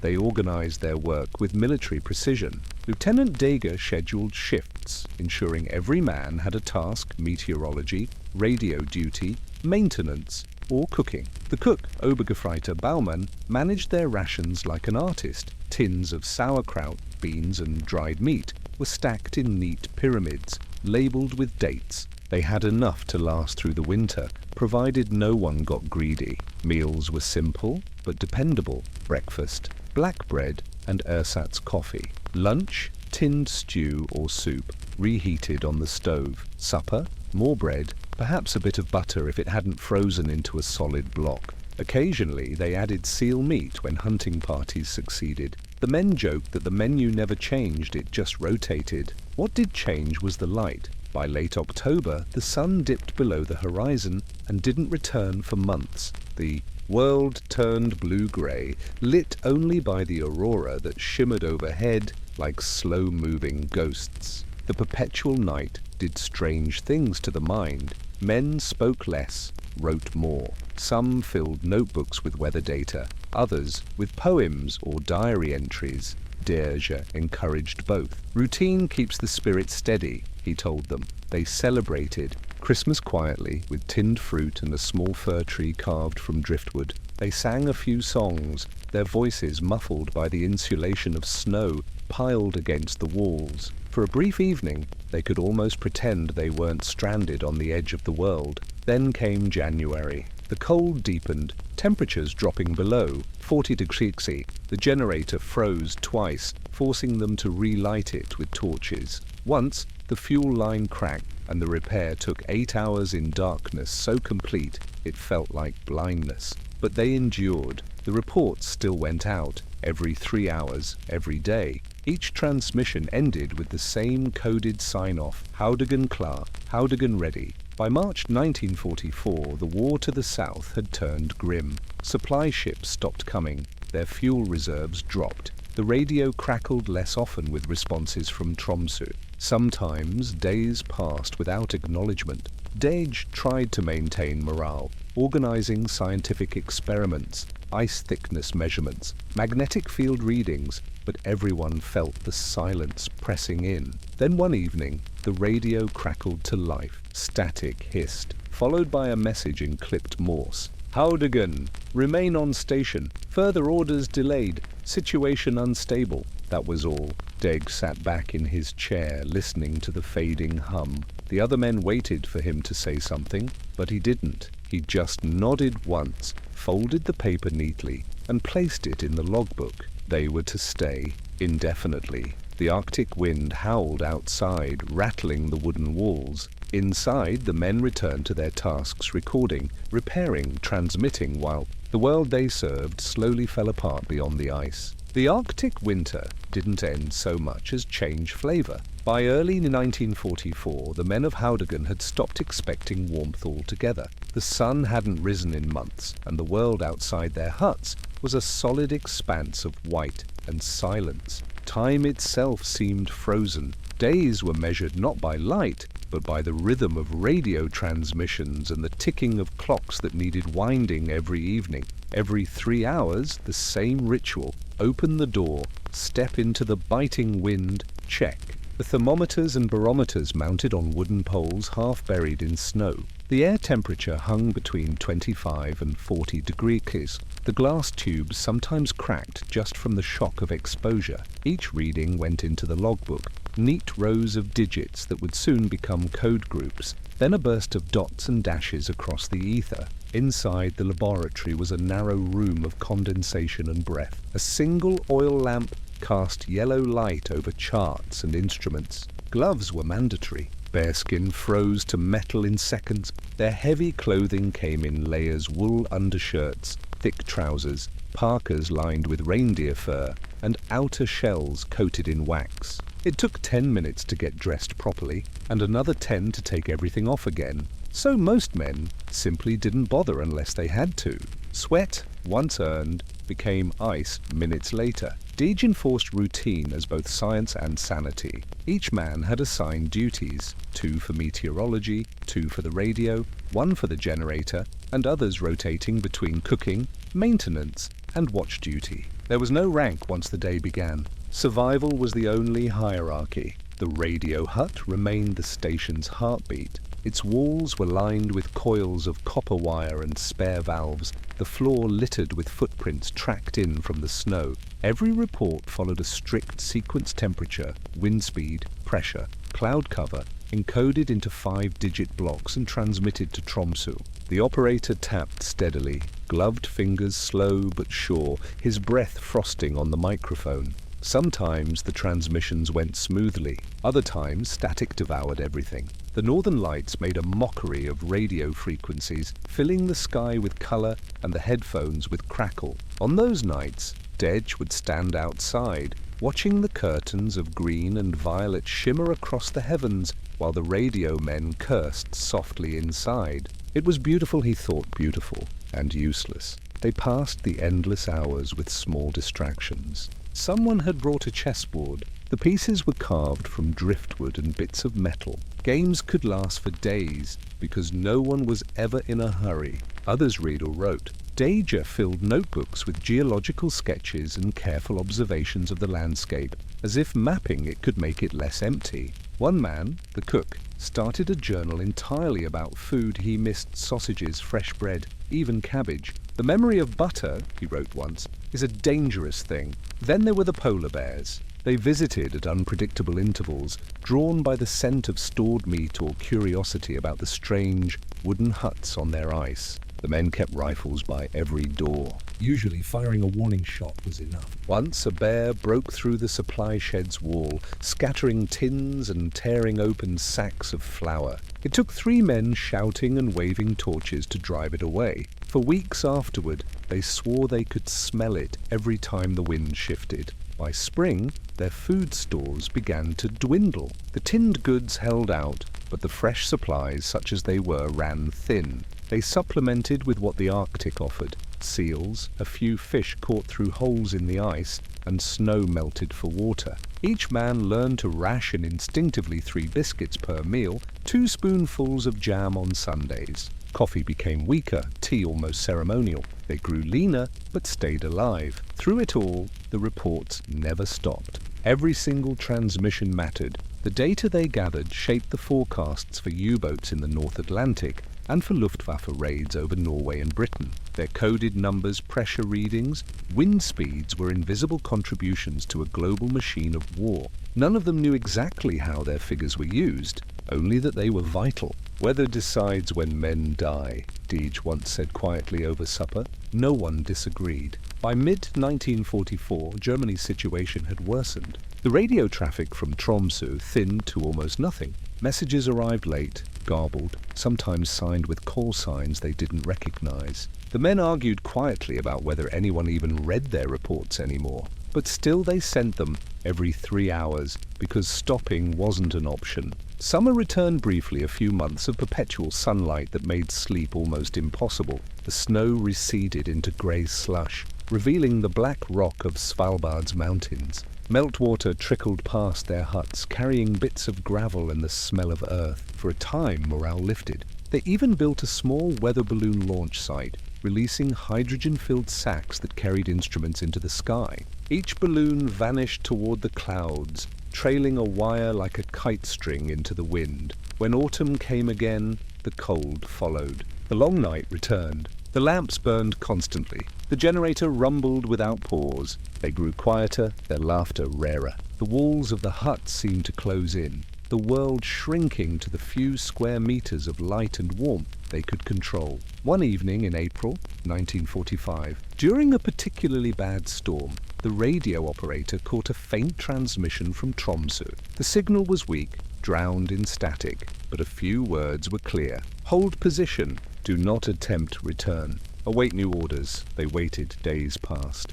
The reports kept going out. No one replied. Weeks turned into months. By May, the generator coughed and sputtered, nearly out of fuel. They scrounged wood, burned packing crates, anything to keep the radio alive. The world outside their small camp might as well have disappeared. Then June arrived, bright, cold, endless daylight again. The sea ice began to break apart, blue water glinting between white floes. The men stood by the shore one evening, staring at the open horizon. It looked like freedom, but they had no idea where to go. Their orders were clear: remain on station, and so they did. They kept logging data, kept sending reports into the ether, their Morse code tapping steadily into the silence of a war that was already over, unaware that Berlin had fallen, unaware that their country had surrendered, unaware that they were now the last soldiers of a vanished Reich, still transmitting from the edge of the world. By late summer 1945, the Arctic began to shift again. The endless daylight softened, shadows returning where there had been none for months. On Svalbard, the men of Haudegan kept to their routine, unaware that the world had changed entirely while they measured air pressure and wind speed. Their instruments still worked, their generator still sputtered, and their reports still went out every 3 hours, each one a whisper from a war that no longer existed. It was early September when the first sign came that something was different. The radio, long quiet except for static, caught a faint voice in Norwegian. The words were broken, scattered by distance, but they carried something strange. Laughter. Civilian laughter. Deji leaned over the set, trying to catch the meaning. The tone wasn't military, it wasn't coded. Just men talking freely about weather and fishing and peace. That last word, peace, stuck in his mind. He spent the next day scanning every frequency, listening for more. Nothing from Tromsø. Nothing from Germany. Just silence and the occasional crackle of atmospheric noise. For the first time since their arrival, he realized they might be the only ones left. 2 days later, a shape appeared on the horizon. At first, they thought it was an ice floe, then a ship, a small one. Through the binoculars, Dage saw a Norwegian flag fluttering in the wind. It was a seal hunting vessel, approaching cautiously, its engine noise faint in the vast stillness. The men of Haudegan gathered on the shore, rifles slung but not raised, unsure whether to wave or hide. When the ship anchored offshore, a small boat came toward them. 3 Norwegians stepped out, bundled in thick coats, their faces tanned from the sun. One of them called out in broken German, "The war, it's over! You can go home." The words landed like stones dropped into deep water. The men just stood there, blinking in disbelief. Dage stepped forward, his voice even but quiet. Since when? "May," the Norwegian answered. 4 months ago. No one spoke for a long moment. Then someone laughed, a short, sharp sound that broke the spell. They invited the Norwegians inside, brewed coffee from the last of their supplies, and sat around the table while Dage listened to the details. Germany had surrendered. Hitler was dead. Europe was rebuilding. The world they had left behind in 1944 was gone. Dage nodded slowly, as if confirming data he already suspected. He fetched his uniform cap, brushed it clean, and formally announced that Haudegan would surrender. There was no bitterness in his voice, only relief. He handed his pistol to the Norwegian captain, who looked as surprised as anyone to be accepting a surrender in the middle of nowhere. They signed a short document on a scrap of paper, nothing official, but symbolic all the same. On September 4th, 1945, the men of Haudegan became the last German unit to surrender in World War II. The Norwegians stayed for 2 days, helping them pack and prepare for evacuation. The Germans offered what they could spare: fuel, notes and instruments. They dismantled their radio station, boxed up their logbooks, and sealed the weather instruments that had been their companions for over a year. Before leaving, Dage insisted they launch one final weather balloon. It was a small gesture, more ritual than science. They filled the thin rubber envelope with hydrogen, attached the last thermometer, and carried it outside. The wind was calm, the sea glittered with melting ice, and the mountains stood silent under the pale sun. Together they watched the balloon rise, wobbling slightly, then lift higher, its string curling in the light. For a moment, none of them spoke. Then Dage said softly, "Let this be our last report." When they boarded the Norwegian ship, the Arctic seemed reluctant to let them go. The shoreline faded slowly, the huts shrinking into dots of brown against the white. One of the men turned to look back, then quickly faced forward again. None of them wanted to admit it, but part of them would miss the strange quiet, the routine, the certainty of purpose, the way time seemed to stand still. They reached Norway a week later. The reception was polite, but puzzled. Few people had even known Haudegan existed. During the debriefing, Allied officers examined their meticulous records, hundreds of pages of weather data, all flawlessly logged. The scientists among them were impressed. Dage's measurements were so precise that they later contributed to post-war meteorological research. When someone asked how they had endured isolation for so long, Dage simply replied, "We had work to do." It was the only answer he ever gave. After the war, he returned to academia, becoming a respected geographer and Arctic researcher. In later interviews, he spoke fondly of his men, describing their calm professionalism and refusal to despair. "We were not soldiers in the ordinary sense," he said once. "We were witnesses to time standing still." As for Haudegan, the hut stood for years after the war weathered, half buried in snow, silent as the landscape itself. When explorers rediscovered them decades later, they found charts still pinned to the walls, thermometers intact, even a few tins of food left unopened. The Arctic had preserved everything. It's strange to think that while the world below had burned, these 11 men had lived in a pocket of frozen calm, sending coded numbers into the ether, unaware that the meaning of those numbers had already vanished. Their war had ended not with gunfire or surrender ceremonies, but with a radio crackle and a visit from a fishing boat. And yet, in its own quiet way, It was as significant as any battle because it represented something rare in war: duty without hatred, endurance without violence. As their final weather balloon drifted skyward, it carried more than just data. It carried a farewell to the Arctic, to the war, to the strange peace they had found at the top of the world. And somewhere, far above the clouds, the last echo of Haudegan's transmission faded into the thin, endless air.